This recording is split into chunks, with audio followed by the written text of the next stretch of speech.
Првлигашот Шкупи преку соопштение информираше дека е тргната забраната за трансфери и регистрација на играчи, која клубот имаше добиено од страна на ФИФА поради долгови. Шкупи преку соопштение информираше дека сите долгови на клубот се исплатени.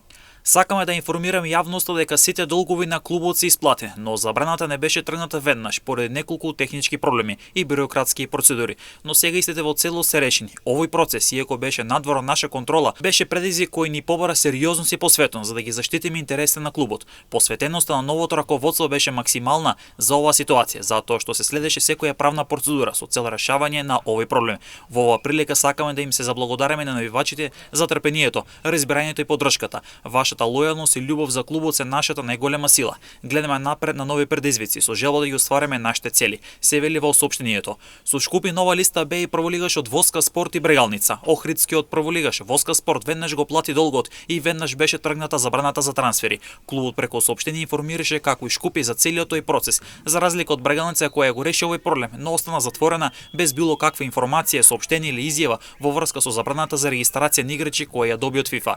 Но тоа што е добро за македонскиот фудбал е што овие три екипи ги решија проблемите. И сега нема ниту една фудбалска екипа од Македонија која е на оваа листа за забрана на трансфери од страна на ФИФА.